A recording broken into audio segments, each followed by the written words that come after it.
Hey guys, Ryan Osborne here with Oz Coaching.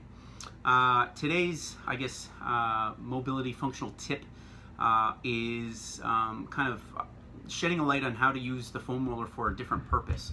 We all know using the foam roller to kind of do a form of self-myofascial release and basically roll on your fascia and soft tissue to kind of release some of the tension trigger points within the fascia. But what I want to show today is kind of more of a posture restoration type, position, movement, utilizing, as you can see, kind of at the 3-foot foam roller. So if you've got a short foam roller, unless you kind of have maybe a couple of short foam rollers to kind of pair together, then you may have to kind of get creative. But this is going to be specifically to kind of utilizing the long foam roller here. So and this is just great to allow for really, from a minor standpoint, there's no question that this is not going to substitute, somewhat of a manual therapist to kind of get right into, say specifically your pec minor and doing some really key trigger point release. Of course, like I said, this is just kind of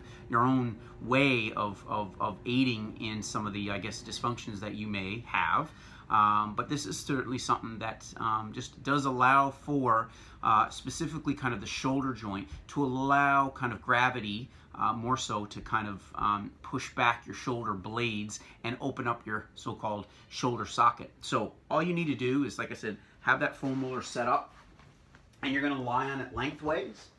So once you kind of get down, the big thing here is just allowing yourself first, chin tuck. Right? You don't want to kind of have your neck bent. You want kind of neutral spine in the neck. But here again, we don't want to be able to put that so-called like a rib flare and low back arch. So pelvic tilt, flatten, engage the glutes, moderately engage the core. It doesn't need to be maximally. That's to flatten out the back. And then from there, with your palms up, just literally allow your shoulder blades to kind of fall over the foam roller and let gravity do its thing. And really the key point here is focusing on deep breathing. So again, you want distension of the abdominal cavity. You don't want your chest to raise towards your neck. You want your big rib cage to flare up and abdominal cavity to kind of distend out. And just literally park in this position for however long you feel, right? Keep that pelvic tilt so that you've got a really flat back. Focus on the deep breathing, pushing your arms down kind of into the floor, and just allowing, like I said, just kind of to open up your so-called upper body posture, and really, like I said, to kind of dictate how pretty much everything should be aligned.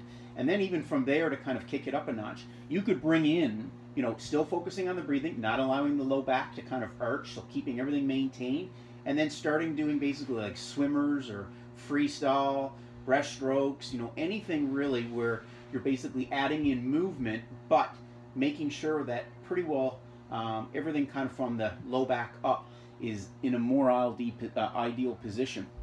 So the joints, your major joints, are, like I said, doing movement while within so-called optimal positioning. So, again, it's that kind of retraining, your neuromuscular patterns in terms of how the body should feel to be in an aligned state. That may take time for some of you to kind of really maintain kind of flatness from head down to your hips. So literally just parking, being in that position and focusing on deep breathing, maybe a first level, and then, kind of bringing in maybe some arm actions would be something to consider going forward. But again, really 2, 3, maybe upwards of 4 minutes of just basically being in that position. I would certainly recommend. Again, people ask, frequencies. Honestly, it's what you get out, how much you kind of can put out. So if you notice that, maybe you have an excessive curvature of the upper back, low back arch, well then, something as simple like that tactic, along with while doing your foam rolling exercises or movements, this would be something to kind of do, certainly, like I said, prior to workout, or even just, like I said, some morning or some evening, and just parking yourself there. But again, focus on deep breathing.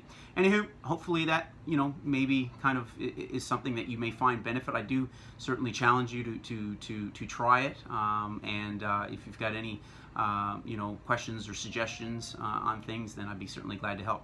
Anyway, have a splendid day. Later, guys.